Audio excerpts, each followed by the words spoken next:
दोस्तों, आज हम बात करने जा रहे हैं कुछ ऐसे खंडरों के बारे में जो रहस्यमयी और बहुत ज़्यादा भूतिया है।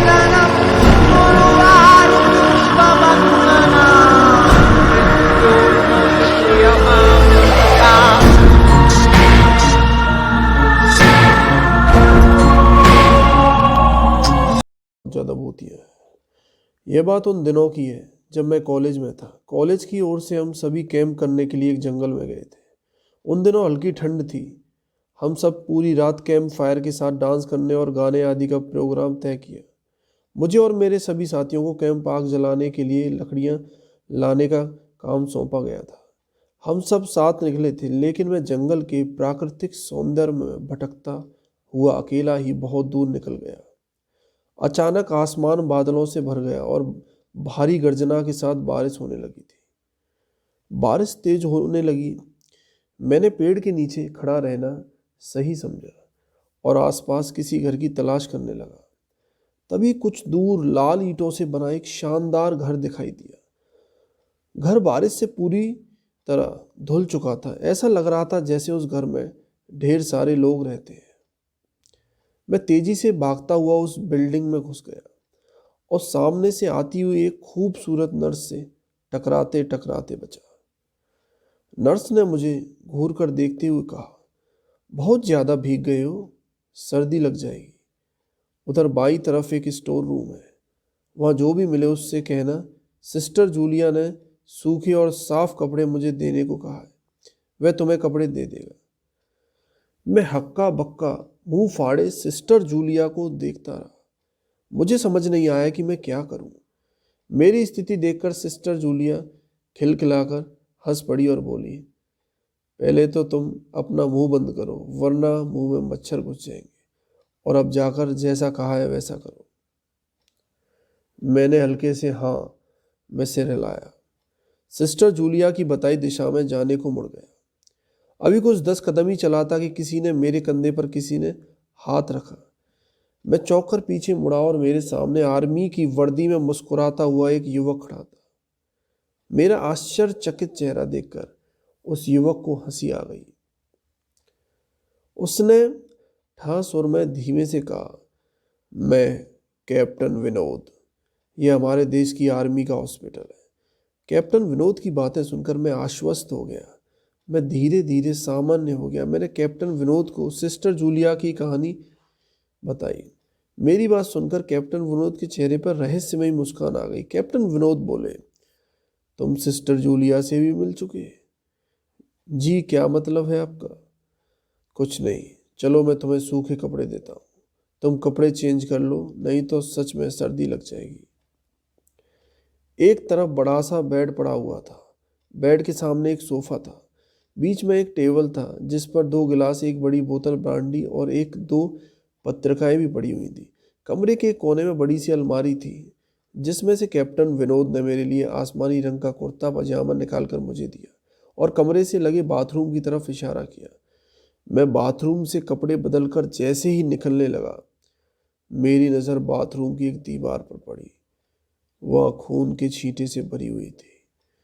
यह देखकर मैं घबरा गया और जल्दी से बाहर निकलने को मुड़ा ही था कि बाथरूम में लगे आईने में खुद को ही देखकर डर गया। ऐसा क्या हुआ?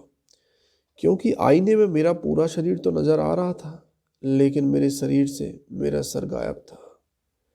अब मुझे डर लगने लगा और मैं हड़बड़ाकर बाथरूम से निकल गया। मुझे इस तरह बाहर निकलते हुए देखकर कैप्टन विनोद ने हंसकर पूछा, क्या हुआ? अरे हाँ, तुमने तो अभी तक मुझे अपना नाम ही नहीं बताया। मैं वहाँ से निकलने लगा।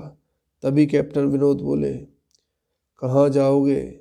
बाहर बहुत तेज बारिश हो रही है, लेकिन अचानक तुम जाना क्यों चाह रहे हो, यह मैं समझ नहीं पा रहा हूँ। मैंने कैप्टन विनोद से कहा, आपकी बाथरूम की पूरी दीवार खून के छींटों से भरी हुई है और बाथरूम में लगा आईना भी कुछ अजीब है। उसमें मुझे मेरा पूरा शरीर तो दिखाई दे रहा है, लेकिन मेरा सिर गायब था।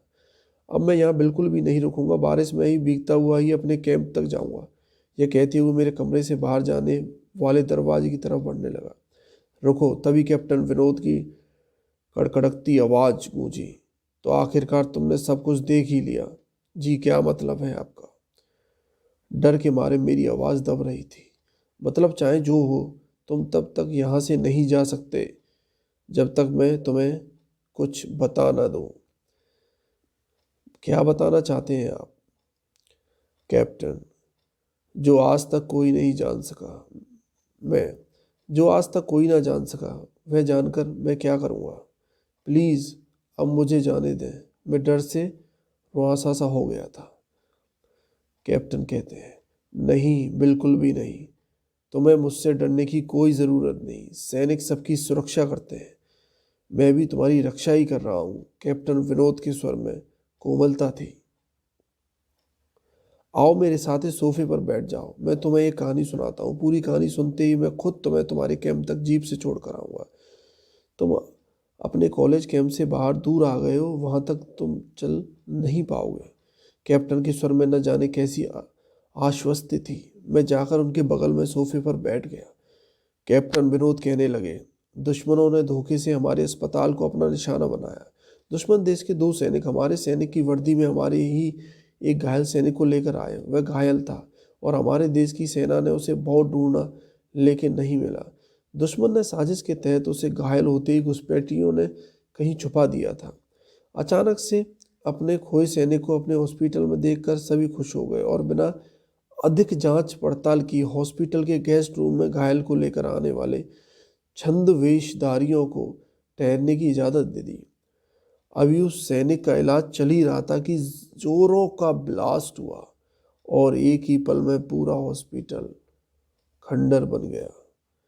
मैंने बोला, लेकिन हॉस्पिटल तो आज भी अपनी शानदार स्थिति में।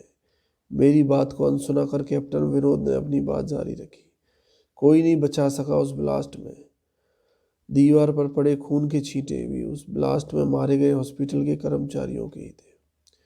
उस ब्लास्ट में पूरे हॉस्पिटल का स्टाफ सब कुछ तबाह हो चुका था। मैंने फिर कहा, हाँ, पर यह हॉस्पिटल तो मुझे खंडर नहीं दिख रहा। जवाब में कैप्टन विनोद के चेहरे पर रहस्यमयी मुस्कान फैल गई और उनका चेहरा अजीब से भावों से भर गया। मैं उनके चेहरे को देखकर अंदर तक दहल गया। फिर भी मैंने हिम्मत कर पूछा, अब ब्लास्ट में बच कैसे गए? मेरी बात सुनते ही कैप्टन ठहाका लगाकर हंस पड़े और मुझ पर एक भरपूर नज़र डालते हुए कहा, यह कहानी आज से मात्र 10 साल पहले की है। मैं तो आज से 50 साल पहले ही मर चुका हूँ। इसके आगे उन्होंने क्या कहा मुझे कुछ नहीं पता, क्योंकि मैं बेहोशी की हालत में अपने कैंप के पास पड़ा हुआ पाया। जैसे ही मेरी आँख खुलती है तो मैं देखता हूँ मेरे दोस्त और मेरा टीचर ने मुझे चारों तरफ से घेरा हुआ था। मैंने बोला, तो क्या मैं बेहोश था? टीचर, हाँ, तुम जंगल में न जाने कहाँ भटक गए थे। तब सभी वापस लौट आए और तुम नहीं आए, तो हम सभी मिलकर तुम्हें ढूंढने निकल गए। बहुत दूर जाने के बाद हमें एक जीप आती दिखाई दी जिसमें एक आर्मी ऑफिसर तुम्हें पीछे की सीट पर सुलाए हुए हमारे कैंप को ढूंढते हुए आ रहे थे। उन्होंने हम सबको भी अपनी ज़मीन पर बैठा और कैंप तक छोड़कर वापस गए। हमने उन्हें रोकने की बहुत कोशिश, परंतु उन्होंने अपना ज़रूरी काम बताकर वो वहाँ से चले गए। मैंने धीरे स्वर में पूछा, क्या उनका नाम कैप्टन विनोद था? सर ने हाँ मैं सर हिला दिया। उनका नाम कैप्टन विनोद ही था। मैंने सबको उधर चलने को कहा जहाँ से सभी ने कैप्टन को आते हुए देखा था। पहले तो सर जाने क्यों तैयार नहीं हुए, लेकिन मेरे बहुत कहने पर वे मान गए। सुबह होते ही हम उधर गए। मैं जिस जगह पर पहुंचकर आश्चर्यचकित हो गया, क्योंकि वहाँ एक अध जला खंडर था। वहीं पर एक टूटे पत्थर पर लिखा था आर्मी हॉस्पिटल। मैंने सभी को पूरी बात बताई। या मैंने सभी को जब अपनी पूरी बात बताई तो सब बहुत ज़्यादा डर गए और वहाँ से सबने डिसाइड किया निकलने की। दोस्तों, ये थी एक खंडर की डरावनी कहानी। इसके बाद वो सारे जो स्टूडेंट थे अपने कैंप में वापस आए और जल्दी से शहर वापस लौटे आए। दोस्तों, किसी को भी कोई क्षति नहीं पहुंची थी और ये एक सच्ची घटना है। दोस्तों, आपका क्या कहना है? दोस्तों, कमेंट सेक्शन में अपनी राय ज़रूर बताएं। जब तक के लिए जय हिंद।